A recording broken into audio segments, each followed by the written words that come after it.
everyone, welcome back here. Today I will be discussing everything that I've knit in 2025. Really quick, I did just want to introduce myself if you are new here. My name is Dakota. I'm 31 years old. I live in northern New Jersey with my husband and my 2 cats. And I work full-time as a dietitian, but my favorite hobby in the whole world is knitting, and that's why this whole YouTube channel exists, is to share in that joy of knitting and hopefully provide some inspiration if you've ever wanted to learn how to knit garments, or if you're just looking for patterns to get inspired by. So if that's interesting to you, subscribe if you feel led to. And without further ado, let's get into it. Today is December 28th, so it is coming up on the very end of the year. Here in New Jersey, we got a lot of snow this past weekend, which was great because it was Christmas weekend. And it's very cold, so grab a warm drink depending on where you are in the world. Today I have a hot latte. This is a special latte because my husband actually roasted these coffee beans.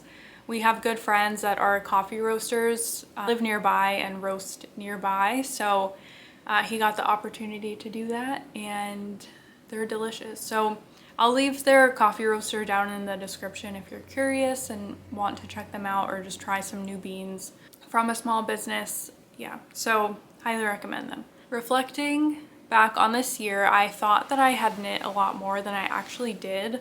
When I counted everything that I finished, I only have 4 finished garments and 1 accessory. So that's really not as much as I thought that I had knit. But reflecting back, I did have a very busy year. I got married, I moved in with my husband, we bought a house and moved, I got a new job, and it was just a busy year. And I had just felt like I knitted more, but I guess I didn't. So I'm going to start from my first knit that I completed in the beginning of the year all the way until my last project that I've completed for 2025, and just give my general thoughts and whether it was a hit or miss. Yeah, I am not going to go into too much detail about the actual patterns just because I have podcast episodes where I go into detail about that, and then I have 3 of these finished objects I will be discussing in a future podcast. And at the end, I'm just going to give some honorable mentions for some knitting tools and yarn that I really loved working with this year. So let's get into it. So the first project that I finished in 2025 was this cropped cardigan. I don't have buttons on it still, and that's because I finished it in the spring, and by the time it was finished, it was too hot to wear this garment, and I just didn't put buttons on it in time. This is the Amber cardigan. The pattern is by Cheryl Mokhtari. This is a classic V-neck raglan cardigan. It has short sleeves, and it is perfect for the transitional seasons of, I would say, spring and fall. I knit this with spring in mind. Every time spring rolls around, I have just this obsession with pink, and I'm not typically someone that loves the color pink, but it is something, just for whatever reason in the springtime, I'm very drawn to it. So one day I was at my local yarn store and I saw these 2 yarns paired together side by side, and I just completely fell in love with them. This is the knit out of the Bien Aimee Cashmerino and their mohair held together. I'll leave all of the details down below. But the Cashmerino is a super wash wool. It is extremely soft. I love it so much. It's so bouncy. I highly recommend this yarn to anyone. It is a little bit pricey, and typically it is used for socks, but you can use it for garments too: hats, gloves, scarves, sweaters, anything. So I decided to cast this on. Now this pattern, unfortunately, I don't think you can buy it independent of the magazine. I got it in the Lane magazine, I want to say issue 24, but don't quote me on that. So I knit the size 3, and I will say that I think I knit it too small, or at least too short. So when I put this on, it hits right at waist length, like right at the top of my hip bone, and with like a pair of jeans, I don't think this is going to be realistic for me to wear. I think I'll have to pair this with a high-waisted skirt or a dress. I don't think that I can get away with wearing this with jeans without, you know, if I lift my arm up, my whole midsection is going to show. So I could go back and knit it longer. I do have more yarn, but I may just try to style this with a pair of, or a high-waisted skirt or a dress. For that reason, I would say that this was kind of a miss for me. I have yet to wear it this year. I haven't worn it once, partly because I don't have buttons on it, but also because I'm not sure how to make it fit in my wardrobe. I don't have a dress that would match this or a high-waisted skirt that would match this that I would like feel comfortable putting in my wardrobe, if that makes sense, or like comfortable wearing. So I'm gonna have to get creative with how I wear this. I think that this was just one of those things where I saw the yarn together and I loved how it looked. I love seeing how this yarn works up. I think it's beautiful. It's a tonal, so there are like slight variations in the yarn and in the overall fabric that it creates. But yeah, fortunately, I do think this was kind of a miss for me, but nonetheless, a beautiful project, and I am going to try to fit this into my wardrobe somehow. My second finished garment of 2025 was the Fiorellino t-shirt by Isabel Kramer, and this is it. This was such a hit. I love this t-shirt. It is a circular yoke lace pattern t-shirt, but you could always modify it to make it a long sleeve. The lace pattern is absolutely beautiful and the fit is really nice. I love how circular yokes fit my body, but it also features a little bit of a raglan as well. So like once you finish the circular yoke, you move into a small section with raglan stitches, and I feel like that just really helps with the fit of this. So I knit the size 2, and I knit mine using Knitting for Olive cotton merino in the color cream. If you're looking for a pretty simple circular yoke construction lace type of design that's going to be flattering on the body, I think this is a wonderful option. I did knit mine a little bit cropped for the summertime. I didn't want to be drowning in it, and I will say that this yarn, it stretches quite a bit pretty soon after your first wear. I think it's pretty much done stretching out, but just keep that in mind if you're using this cotton merino yarn. Depending on what size you want to do, just be mindful of that. So overall, this was a 10 out of 10. The pattern was amazing. I got so much wear out of this. It's held up really nicely. There's absolutely no pilling, or like, you know, the yarn doesn't look like dingy and worn out. I got sweaty in it and it was fine. And the yarn was so lovely to work with. So I recommend the yarn and the pattern. And yeah, that is my Fiorellino t-shirt by Isabel Kramer. Okay, the next finished object I completed in October, I believe. This was my first finished object of the fall, and it was actually a test knit. And this is the Ovie Sweater by Toksknits. Her name is Joyen on YouTube. But yeah, this was my first test knit of this year and my only test knit of this year, and my first sweater that I completed in the fall. This is a beautiful drop shoulder construction featuring these beautiful cables. The little V cables down the center have really beautiful moss stitch to separate them, and then just these variation of cables, and then you also have the moss stitch, double moss stitch detail too, and then the V cables go down the arm as well. The lighting is changing just because it's getting dark out, so sorry about that. This was such a pleasure to knit. The test knit was great. Joyanne was so sweet. If you don't know who she is, I'll link her down below, her channel. She is so talented. All of her pieces turn out beautiful, and she is a designer.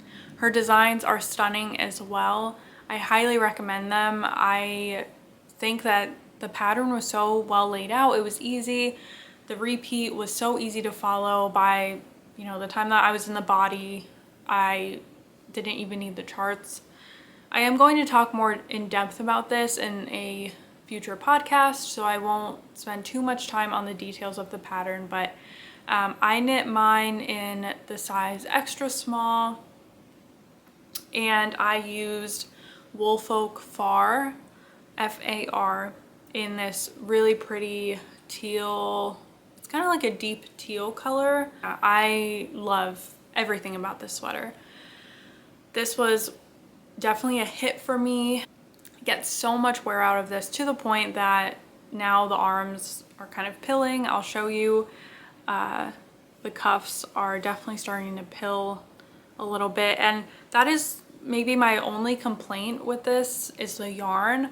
Now, Woolfolk Far is a really lovely merino wool.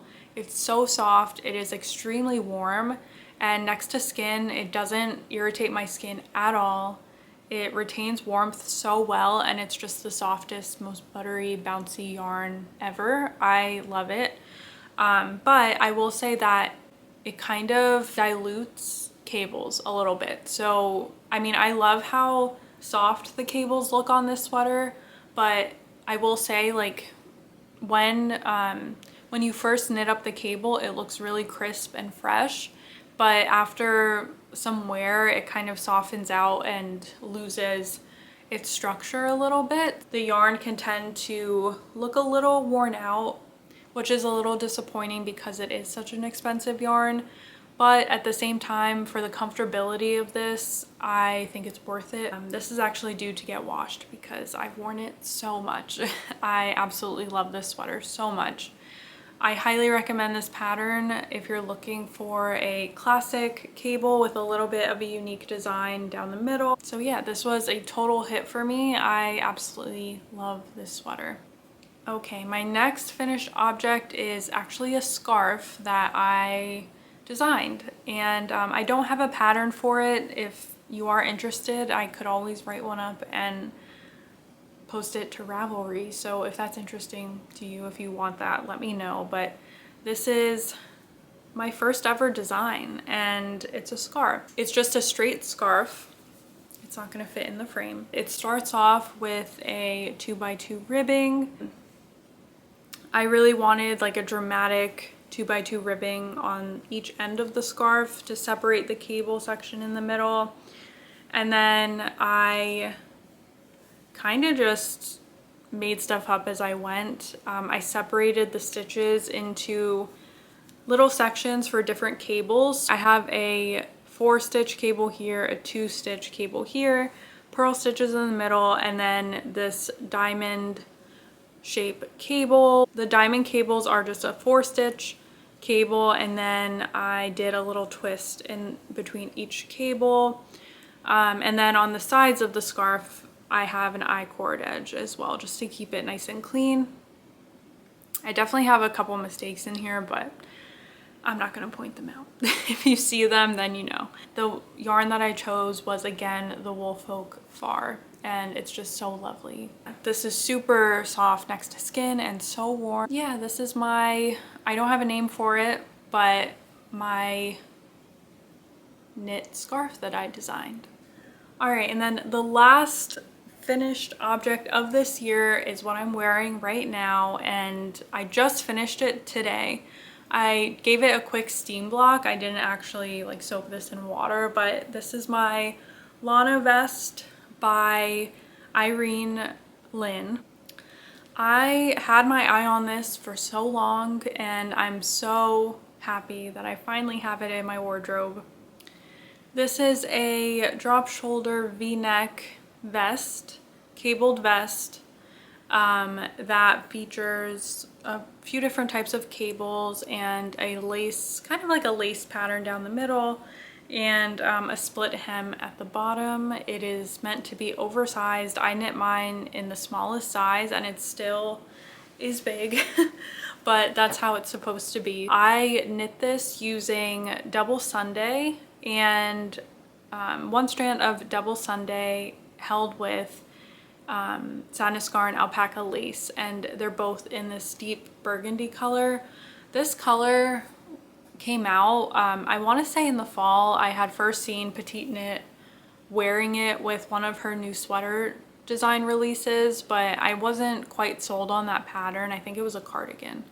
But I really loved the color. I wanted to knit something with that color, so I bought it. There was barely any that I could find here in the US, but I got my hands on it and I held it together with the lace alpaca. This pattern is knit with an Aran weight, but I think I ended up hitting a worsted weight gauge. I'm gonna be talking about this in my future podcast episode, so if you want to hear further details about it, look out for that video. That will be coming out in the next week or so. So yeah, I love this already. I can't give that much information because I just finished it today. I don't know how this is gonna wear, but I will say it's very warm and very comfortable, and I love how it pairs with a turtleneck. Even though I just finished it today, I will say that this is a hit and I love it so much. Usually I can tell right away if I'm gonna like something and wear it a lot, or if it's just gonna kind of sit in my wardrobe, but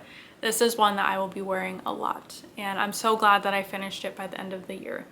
Okay, and then really quick, I just wanted to give some honorable mentions to my favorite knitting needle set, as well as my favorite yarn of the year and my favorite pattern of the year. So in terms of knitting notions, my favorite knitting needle set that I've used is my Chaigoo. I think that I did actually buy this in the spring and it's been my go-to. I also have the Leica, I think is how you describe it, the wooden needle set, but I will say this is my, like, I reach for this more. I don't want to say that it's better because I think both are unique in their own ways depending on which yarn you're using, but I will say that I reach for this a lot more.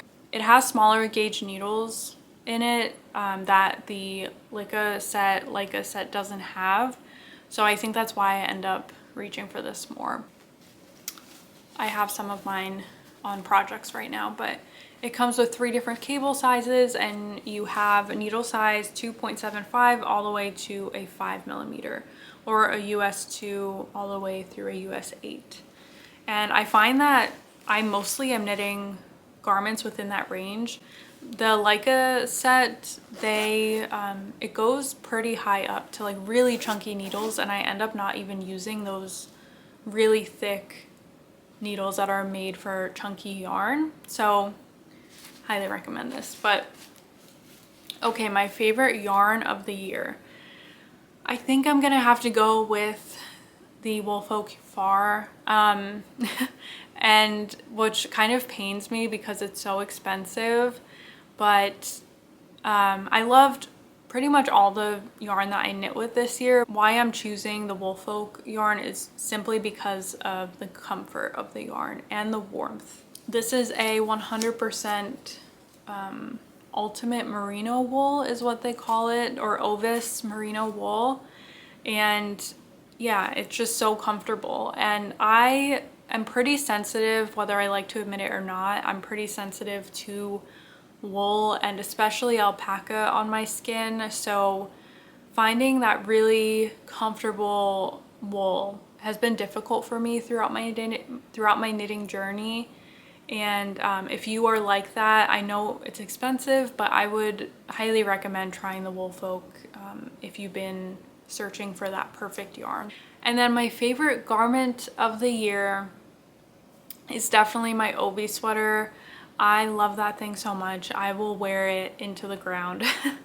The design is wonderful, the fit is great, and the yarn is so comfortable. So that would be winner for my favorite garment of the year.